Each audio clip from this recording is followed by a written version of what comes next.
I'm Michael Artsis. This is the Michael Artsis Show live from NAB 2015 on BeTerrific. Thanks so much for joining us.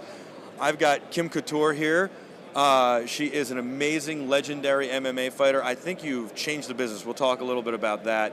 I think you made women fighting not only acceptable, but prominent, and I want to talk about a lot of that stuff too.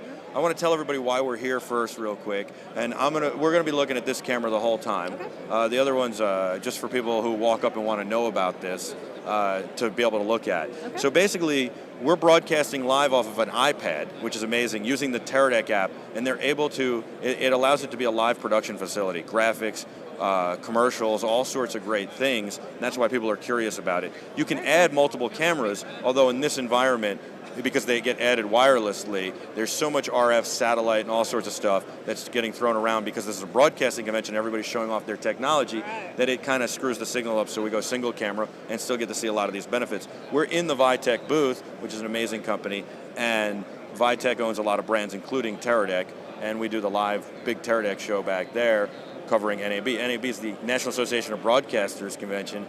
97,000 people show up here every year to be part of this. 1,600 media members, 1,700 vendors, 2 million square feet, $20.7 billion in spending power. So every time you're on TV, you're fighting, you're doing whatever, the guys in this room are the ones who are buying the equipment that puts you on and learning how to use it. So it's pretty amazing. So thank you so much for joining us, Kim Couture. You and I met, the last time I saw you was at Michael Strahan's golf tournament a couple years back. You were playing golf fresh off surgery to repair what happened in a fight, like literally the night before. I think you flew in from Vegas. You had the surgery and then flew in from Vegas. Unbelievable. Walk me through this, because all I could see is you're a beautiful woman, and I could not believe that you, I mean, I follow the MMA and everything, but still could not believe that you not only sustained these injuries, but then were playing. I know it sounds so sexist, but it's not. I'm not a sexist guy. It just, I was like, what? You're a beautiful woman, and you just had your jaw like completely reconstructed. Right. Yeah, it wasn't, it was better than laying in bed feeling sorry for myself. Why not go out and play golf, right? It was fun, first of all. It was a blast. That was one of the best golf tournaments, and I play all the time. So. Yeah, we were, first of all, we were out there with Michael Strahan, and we had Goose, Tony Saragusa with us. He was on my team. He was my foursome. And I laughed the whole time. Do you remember he spilled beer all over me? No. And he yelled at me for it. I was so upset with him because I showed up to interview him, and he like literally was getting out of the golf cart to do the interview, and somebody like tapped his shoulder, and he went to turn around and spilled the beer all over me, and it was the only beer he could get on the golf course at that moment, and he was so angry that he wasted his beer all over me. Meanwhile, I had to go around the whole rest of the day stinking like beer in the hot sun. Well, see, that's a great story that you got out of that. And well, he was giving me a hard time, and I gave him one back, though. Well, that's good. I good. wouldn't take it from Goose. I mean, he could probably crush me. But. Did you realize he's a scratch golfer? No. He played left-handed with right-handed clubs just to show off. You know what? After that, all I wanted to do was talk to you and Randy. I didn't care. Like, I was like, all right, go. Like, he played left-handed? Yeah, just to show. I mean, he hit a couple like that just to show off. Yeah. He's amazing golfer. Yeah, I was shocked. He's a great guy, actually. So I kid a lot, but he is a great guy, and he is funny. The hardest part of that whole day, because I was fresh out of surgery, and my jaw, you saw me, I could barely talk. I couldn't really smile. You were basically like a ventriloquist. You're and he was making me laugh all day. Try having your jaw wired shut and laughing. So first of all, what's the pain like for that? I have a pretty high pain threshold. I guess so. And what happened? You had what did they do? I'm not even sure I comprehend this. I split my jaw in half. I broke it in half, right down the middle. What do they do? They put a titanium plate. And that's still in there? That's still in there. So it's there. Oh, that like gave me the chills. It's going to hurt you more than it's going to hurt me if you punch me. I'm not punching you, don't worry. And then I broke it up here too, so they reset that. I've actually had 3 surgeries on it since then because I keep breaking it up here. Oh, wow. Is it hard to talk? No. Like, it didn't throw off your jaw? I mean, No, I mean, some people are like, how do we shut you up? We have to break your jaw again? Why are you shut? What? I wouldn't even notice the difference, by the way. No? Yeah. I mean, I would have no idea. But so how do you keep breaking your jaw? Well, this will never break again because that's pretty solid. Yeah, I hope not.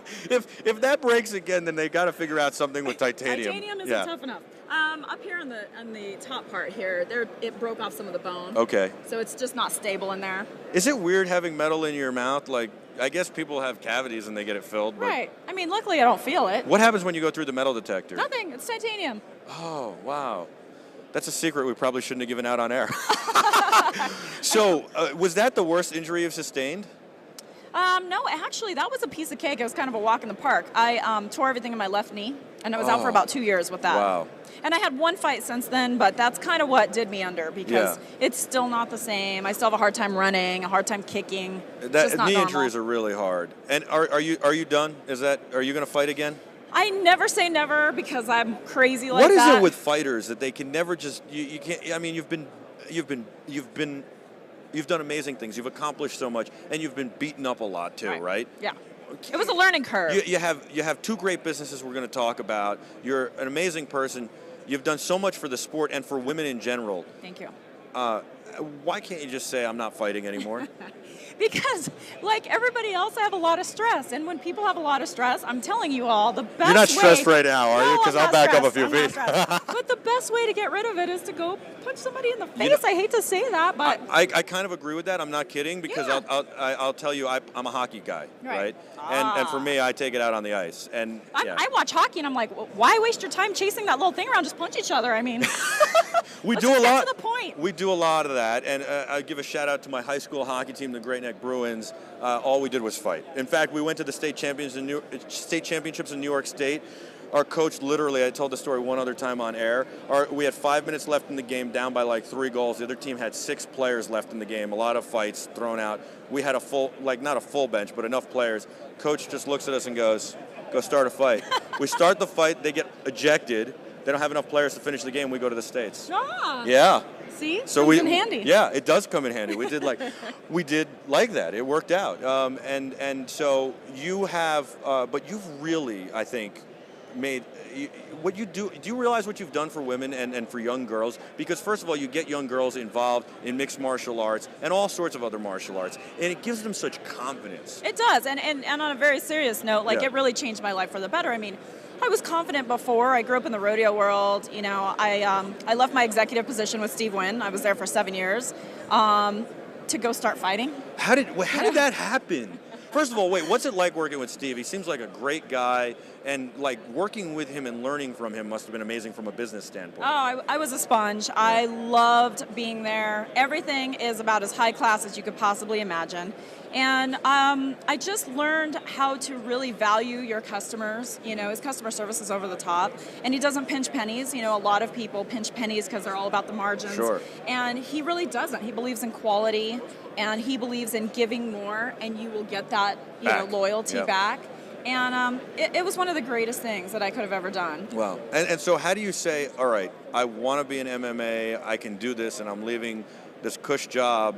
Well, actually, I trained. Not that it wasn't hard. I trained martial arts while I was an executive there, but I just did it to stay in shape. I was going to say, that's a big step to go from, like, I'm training to... Well, then I... Is it a slow progression, or was it... It was pretty quick because when I met Randy and when we decided to get married, I was actually scheduled to go over to Macau, China, and open up Wynn for Steve over there. And I had to make a decision. Do I go to China for a year, or do I get married and stay here? So I got married, obviously. Yeah. And when I left my job and started our businesses, I was in the gym. My office was in the gym, and I was surrounded by some of the best athletes on the planet. So I was a sponge again. I'm a sponge. You are, yeah. You know, I could be in the middle of hockey players, and I'd probably want to start playing hockey. I was going to say, we can teach you. Okay.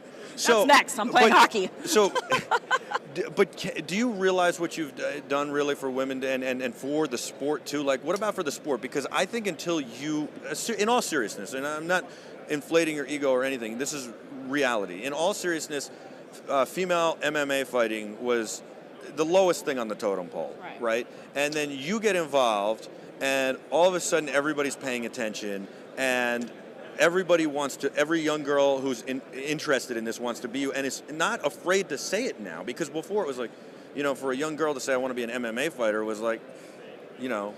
Well, I think the biggest thing that I try to project to people is I came from an executive position. Right. I'm not a street fighter. I'm not an angry person, and I don't have a chip on my shoulder.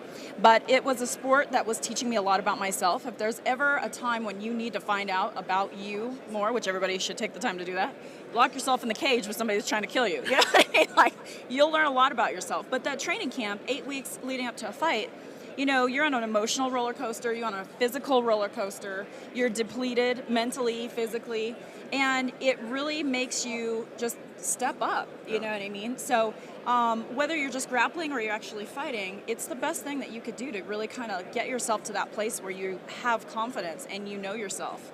What is it about you that when you're losing a fight, you can losing like you're hurting, right? Mm-hmm.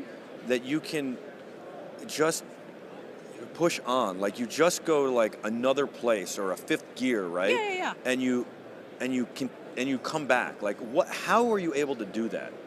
Well, I think I was raised that way. I was raised on a ranch around horses in the rodeo world, and I wasn't raised, I couldn't cry, you'd fall off, you get bucked off, whatever. We broke horses for a living. You get back up and you finish the job. Right. So, I think that's probably one of the most important things to teach people, not just women. It's like, you've got to push. Everybody hits that wall and wants to stop. And you got to find a way over the wall, through the wall, whatever. Were you ever in a fight where you thought like, this is over, and then able to push through that? And what did you? Yeah, I have some that I lost and some that I actually came back and won. Right. But was there ever a moment that I know, like, it all happens in slow motion when you're in this kind of situation, right? Especially when you're new. I was new. Yeah. So I didn't have a lot of years participating in boxing or grappling before I started just fighting on the big stage. I was always co-main event on TV, so I never really got that. I never got to gear up and then take off. I was just like, bam, there you are. So was there ever that moment when you're in the ring and when I figured out that my jaw was broke? I didn't know the first round. I actually thought I got some teeth knocked out. Well, the funny thing you said to me, when I remember this, I have not forgotten this, is I said, oh my God, and you were like, you should see the other girl. That's what you said to me. You said it more like, you should see the other girl. Yeah, it's I guess it's just a mentality, and you actually can train yourself to be like that, and not feel any pain. You kind of take yourself to another place. And do you want to complain about it more than you want to win, or do you want to win more? So when you thought you had a couple of teeth knocked out, is what you thought? And I think it was going into the second round when I realized that I had a broken jaw, because this whole piece was just moving around in my mouth. And it's like, well, that's the beautiful thing about martial arts is, okay, I couldn't box, I couldn't stand at all. My equilibrium was upside down. My hearing in my right ear was gone. But I was like, if I could just get to a tie clinch and I could take her down and grapple and maybe win that way. So it like forces you to think of plan A, B, C, and D. And then Z. And then Z. I like that. Sometimes you pull one out and you surprise yourself. I like that. I like that, and it's got to be such a proud moment when you do that. What about not only the inspiration of getting for women and how they get inspired and self-confidence by doing this, but it's also self-defense, which can unfortunately sometimes in life that can be a really important thing too. Yeah, and I think the most important thing for everyone is to be more aware and pay attention to details. So many people that I see, especially when you walk around here, some of these people are just so oblivious. They're not aware of what's around them. They're bumping into people. It's like you just have to be aware of your body, aware of your surroundings, and be prepared for tripping over a wire or bumping into somebody, And I think martial arts, it just puts you in tune with your body and makes you mentally sound. It's the best way I could say it. Well, I think you said it really well. I think it's better. It's a perfect way to say it. So don't look at it as like a violent sport. No, it's not. It's a sport, right? Like hockey's a sport. It's called violent. Football's a sport. It's called violent. Look how many people get hurt in hockey. I mean, they leave bloody too. It's the of same. course. And football, they don't really leave bloody that much, but they leave beaten up, really. Right. It's a sport. Right. I actually really like MMA. I like boxing a lot. I've always been a boxing fan. In fact, I have this secret fantasy that one day I will get to ring announce a heavyweight title fight. There you go. Yeah. Ladies and gentlemen, welcome to the world's most famous arena, Madison Square Garden, where legends are made. That's actually the Caesar. I just combined the Caesar's Palace opening to... I think you missed your call. You need to get in there. I would love to. Throw your name in the hat. Oh, please. Make it throwing your name around. Yes, I will do that. I would love... Oh, my... Ding, ding, ding. Oh, my God. I would be so happy to be like... I would love to introduce you. Yeah? If you fight again, can I introduce you? Can you make that happen? Let's commentate together. That'd be even Oh, fun. I would love to commentate with you. That would be great. I commentate a lot still. I think the BeTerrific audience would love that. We should do it Throw together. a little comedy in there. That would be awesome. I know. See, I have a new way I have an idea. Tell me what you think of this. Okay. I want to do this for the Pacquiao-Mayweather fight. Okay. I don't know if we're going to be able to put it together. I've been talking to some people about getting somebody who's fought both fighters, but maybe you could do this with us instead, because this would be interesting. I want me as an on-air personality who knows how to run the TV side of this, as you know, and handle that, right? I want somebody like you who's been on camera, but and speaks well and knows the sport well and can talk about being in the ring and all that. And then I want one or two fans, right? I want us to just watch the fight. I want the viewers at home to turn on the fight and then turn us on, right? And literally they don't even have to watch what we're doing. They can just listen to us instead of the boring boxing announcing, right? Which is terrible and stale. And we're fans. We've all watched. We know what's going on. I don't need somebody to tell me that Mayweather threw 2 jabs back to back. I was watching, okay? And we could sit there and have a conversation about what's going on like we would if we were just sitting there watching it. Well, I think people have a lot of questions. They want to know, why did this person do that? Or why did they clinch up? Why did they So that brings my next element is that we have a chat room where our viewers watch. And they can chat. And so now all of our viewers can communicate with us by being in the chat room, so we can pay attention to that chat room and also ask their questions and stuff like that. So you've got the fan or 2 fans, the expert, and the guy who can kind of, in me, bring it together on the TV side to make sure it's still good for TV. What do you think of that? I think it's a great idea. We should put that together, even if it's not the Mayweather-Pacquiao. We should put it together for something. I would love to commentate with you. I think it'd be a lot of fun. I think it would be great. And we could interject the comedy then, too. Yeah, of course. That comes naturally. We were having a lot of fun off camera before, too. You're talking about how little hair I have now since the last time you saw me. Well, I was saying I wanted to trade him because it looks much easier, and he was telling me how difficult it is to maintain this. And I said, look at this. I mean, let's trade for a day. They have no idea. I, by the way, used to blow dry my hair and hairspray, and it would take me a long time. It was I'm high maintenance. This is more high maintenance than that, and I actually thought it would be easier. And I was just thinking about shaving my head, and now he's talked me out of it. You would look good shaving your head too, though. You could rock it. You're one of the few women who could rock that look really good. But I like this look personally. You like the wild, windblown look? Yes. All right. Yes, it looks good. Does this look better than cornrows? I didn't like that look. Can I be honest? You didn't? I didn't. It's actually really cool because it doesn't get in your way. You feel like you could go do anything. Well, that would be the shaved head look. The shaved head look, you could feel like you could do anything, and nothing gets in your way. I actually sometimes forget that I don't have hair, and when it's hot and I start sweating, I go to put my hair back like this, and then I'm like, oh wow, that's interesting. But I'm just being honest. I didn't love the cornrows look. What made you do it? That's the only way you could keep this mop out of your face. I mean, you're taking punches, you're getting caught in chokes, and ponytails. I thought it was just an intimidation thing. No, not at all. Okay. You need that stuff tight, and you need it back out of your way. So from a fighting perspective, it's fine, as a fight. But to me, I like this look better. Yeah, I mean, there's Clay Guida out there. I don't know. Yeah. He leaves his hair down. If I get one little hair across my face, and I'm like. You could get your jaw broken in half, that's but fine. That doesn't bother me. But one hair in my eye and forget it. I lose all concentration. I could understand that though. I swear to you, I somehow can understand that. But I don't understand how Troy Polamalu would play football with his hair hanging out the back of his helmet. And to me, if I were playing against him, that it's legal. Yeah, to pull the hair. I'd be grabbing. That's all I would do. I just want to touch it. I'd grab it, wrap my fingers in it. Oh, you would touch it. You would be like, oh, what's this? This is nice. I'd be, that's what women do with nice hair, right? I would just grab it and yank it. I'd take him to the ground by that. Take a chunk out. I'd be like, Troy, I'm going to make you shave that head. After I'm done with you, Troy. Don't watch this, Troy. He will make me. Oh God, I'll have to pay for this. All right, so you've got you started a men's line of clothing, which was super cool. And Kim Couture. Right, and the gyms, the clothes, the suits, supplements. You did this. Obviously, you're a great businesswoman, but did this kind of come from your training with Steve Wynn? Yeah, I would say so. Definitely, I learned the most when I was with him. And.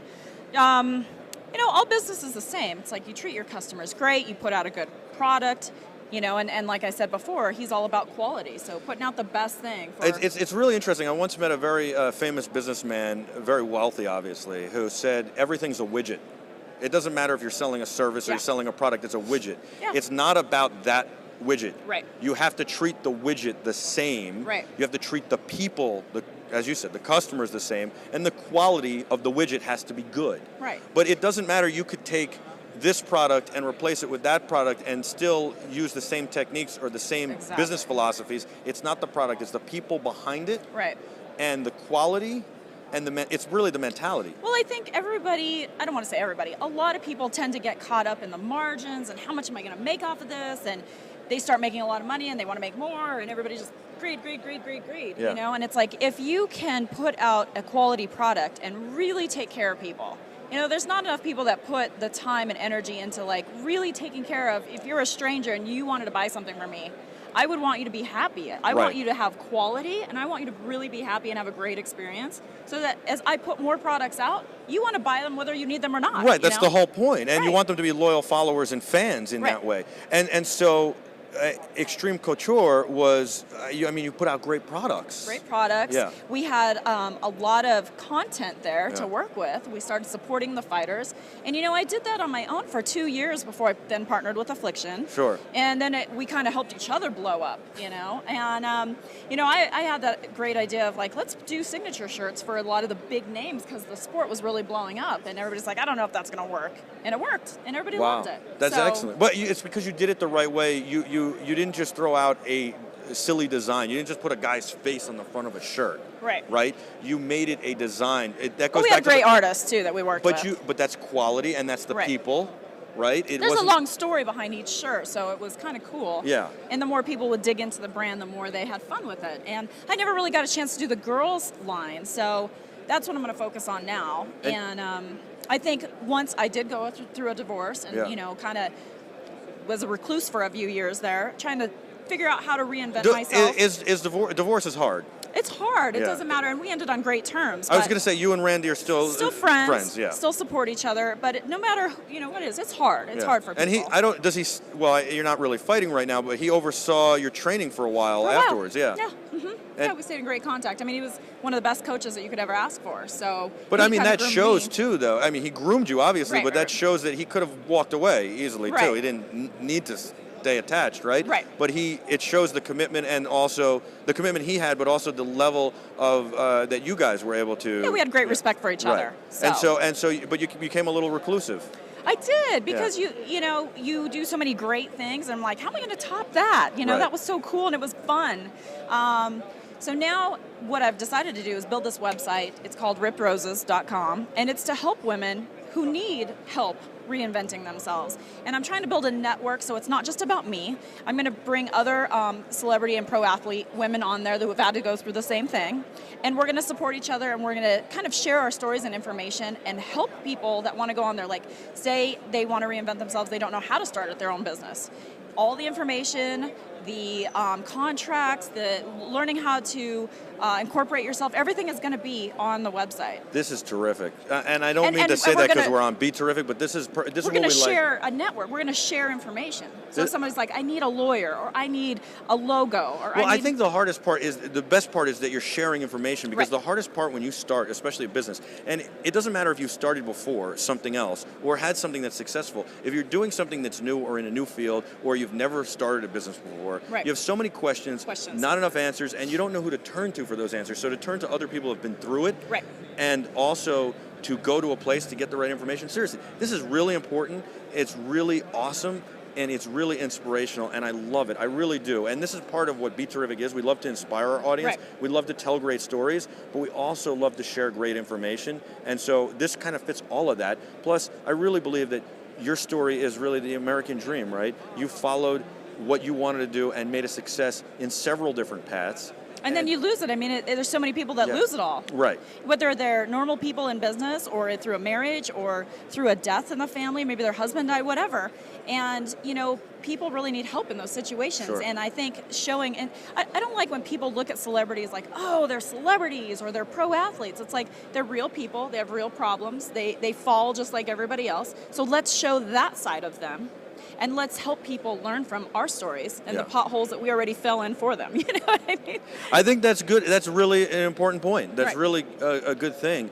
I think that, you know, this is great. When can people go to the site? It's not up yet, or it's up now? It's up. We're building it. We're adding content. We're gathering content. We have a bunch of videos to shoot. I'm approaching other pro athletes and other celebrity women that would like to share their stories, so we can add them to the network. That's awesome. And helping them, some of them that have had business ideas, maybe they've gotten to the top and they just couldn't get funded. Sure. Or they needed some legal stuff. We're getting them over the top so that under the network, everybody will have their own branch of Ripped Roses and they'll own it themselves. Wow. And so, women are usually known for tearing each other down, and right. I really want to create a network where they build each other up. Why? Well, here's the thing. Yeah. Confidence. You know what I mean? And the only way that I could tell women when they say, wow, you're really confident, what is that? Martial arts has helped me, but I'm a doer. You know, I don't talk about it and then complain about it, or I fail and then I complain about it. I just keep going until I have little success, So those small goals, you just keep chalking them up. But I do find a lot of times that, especially in the business world, that women go after other women and it's almost like catty. It's this isn't a stereotype. I've actually seen this so many times. So many times. And there's no other reason other than, well, I think it's confidence. They feel maybe that woman's better looking or could have a higher position, or maybe the guys will like her better, or this or that. And it really should just be an even playing field, and everybody should help everybody. Right. Women, a man, black, white. And I want to create a different way of thinking about that too, because I've seen some of the most beautiful women that are just so ugly on the inside. Yeah. And I've seen some women that maybe they would think that they're average and they're such a beautiful person. It's so and true. the way that they treat people and other women, I admire that, Why do we judge people so much on how they look? I don't think they do that as much in Europe, but we do that here so much, and we judge them. So it's really the weirdest thing. Like, one of the things I said to you was that I think that you help the sport a lot, and women, because you're beautiful, but because before that, there weren't so many beautiful women in the sport. They were a lot tougher, harder, and it was hard for young girls to say, I want to be an MMA fighter. Right. But you changed that. But why did it have to be that way?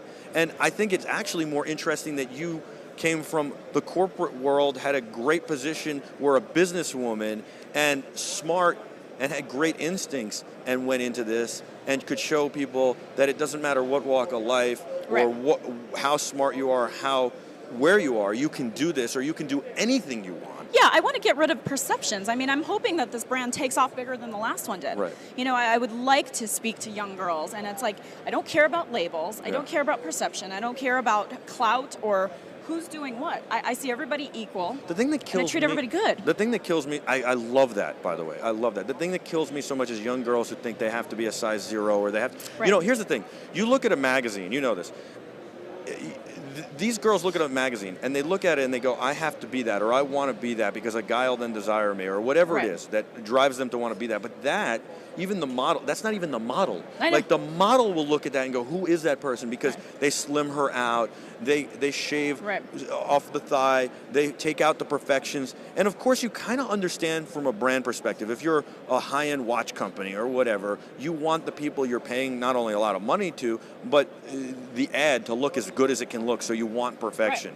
But what is perfection? And then on the other hand, what you're doing is you're teaching people, but you're making them try to achieve something that doesn't even exist. It's not obtainable. And that's what I want these girls to talk about too, any of the girls that come on my network. I'm 20 pounds overweight right now. I fluctuate too because I don't eat, salads all day. Right. I enjoy myself. I'll go out for drinks with friends. I'll do whatever. I mean, life is so short. You have to experience everything. But I also know how to take myself back down, like next week when I start. But it's fun, it's fun learning about your own body and learning how to control whatever you want, whether it's the way that you think about things or doing business or dressing or whatever it is. I guess that's what gives me confidence, because I'm not afraid of anything. I mean, that's kind of what showed through fighting, but I'm not afraid to try new things or go against the grain. Well, I think that's very accurate, and I think also it's that we should all be comfortable in our skin, whatever that is. Right. And be proud of ourselves, and that's it. So. Well, you have to have, I have a lot of confidence that I leave people better off when I'm done with them than when I found them. You know what I mean? And you have to kind of do Why do you have to be done with them? I know.